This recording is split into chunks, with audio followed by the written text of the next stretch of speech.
Calcium sulphate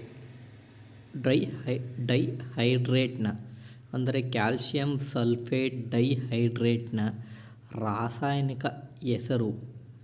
ಇದಕ್ಕೆ option A ಸ್ನೇಹಿತರೆ gypsum, option B washing soda, option C plaster of Paris, option D baking powder. ಇದಕ್ಕೆ ಸರಿಯಾದಂಥ ಉತ್ತರ ಸ್ನೇಹಿತರೆ ಜಿಪ್ಸಮ್, ಕ್ಯಾಲ್ಶಿಯಂ ಸಲ್ಫೇಟ್ ಹೆಬಿಹೈಡ್ರೇಟ್. ಈ ಒಂದು ಪ್ರಶ್ನೆಯನ್ನು ಸ್ನೇಹಿತರೆ 10ನೇ ತರಗತಿಯ ಆಮ್ಲಗಳು, ಪ್ರತ್ಯಾಮ್ಲಗಳು ಮತ್ತು ಲವಣಗಳು ಎಂಬ ಪಾಠದಿಂದ ಆಯ್ಕೆ ಮಾಡಿಕೊಂಡಿದ್ದೀನಿ ಸ್ನೇಹಿತರೆ. ಇದು group D RRB group D 2022ರಲ್ಲಿ ಕೇಳಿರ್ತಕ್ಕಂಥ ಪ್ರಶ್ನೆ ಸ್ನೇಹಿತರೆ. ನೋಡ್ಕೊಳ್ಳಿ ಸ್ನೇಹಿತರೆ, ಜಿಪ್ಸಮ್ನ ಅಣುಸೂತ್ರ CaSO4 2H2O.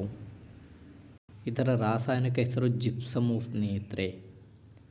ಅದೇ ರೀತಿ ಎರಡನೇ ಪ್ರಶ್ನೆ ಸ್ನೇಹಿತರೆ, ಹೈಡ್ರೋಜನ್ ಮತ್ತು ಆಮ್ಲಜನಕದಿಂದ ನೀರಿನ ರಚನೆಯು ಈ ರಾಸಾಯನಿಕ ಕ್ರಿಯೆಗೆ ಉದಾಹರಣೆಯಾಗಿದೆ.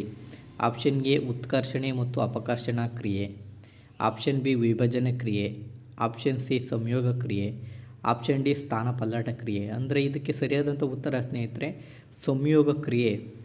ಎರಡು ಅಥವಾ ಹೆಚ್ಚು ವಸ್ತುಗಳು ಅಥವಾ ಧಾತುಗಳು ಸೇರಿ ಒಂದೇ ಒಂದು ಉತ್ಪನ್ನ ಉಂಟಾಗುವಂಥ ಕ್ರಿಯೆಗೆ ರಾಸಾಯನಿಕ ಸಂಯೋಗ ಕ್ರಿಯೆ ಅಂತೀವಿ ಸ್ನೇಹಿತರೆ.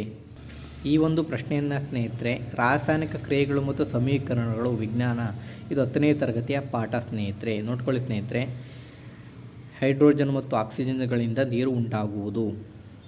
ಇಲ್ಲಿ ಒಂದು ಉತ್ಪನ್ನ ನೀರು ಉಂಟಾಗಿದೆ. ಈ ಒಂದು ರಾಸಾಯನಿಕ ಕ್ರಿಯೆಗೆ ಸಂಯೋಗ ಕ್ರಿಯೆ ಅಂತ ಕರಿತೀವಿ ಸ್ನೇಹಿತರೆ. ಎರಡು ಅಥವಾ ಹೆಚ್ಚು ವಸ್ತುಗಳು, ಧಾತುಗಳು ಅಥವಾ ಸಂಯುಕ್ತಗಳು ಸಂಯೋಗವಾಗಿ ಒಂದೇ ಒಂದು ಉತ್ಪನ್ನ ಉಂಟಾದರೆ ಆ ಕ್ರಿಯೆಯನ್ನು ಸಂಯೋಗ ರಾಸಾಯನಿಕ ಕ್ರಿಯೆ ಅಂತ ಕರಿತೀವಿ ಸ್ನೇಹಿತರೆ. ಈ ಒಂದು ಕ್ವಶನನ್ನು ಸ್ನೇಹಿತರೆ group D RRB group D 2022ರಲ್ಲೂ ಕೂಡ ಕೇಳಿದ್ದಾರೆ ಸ್ನೇಹಿತರೆ. ಧನ್ಯವಾದಗಳು.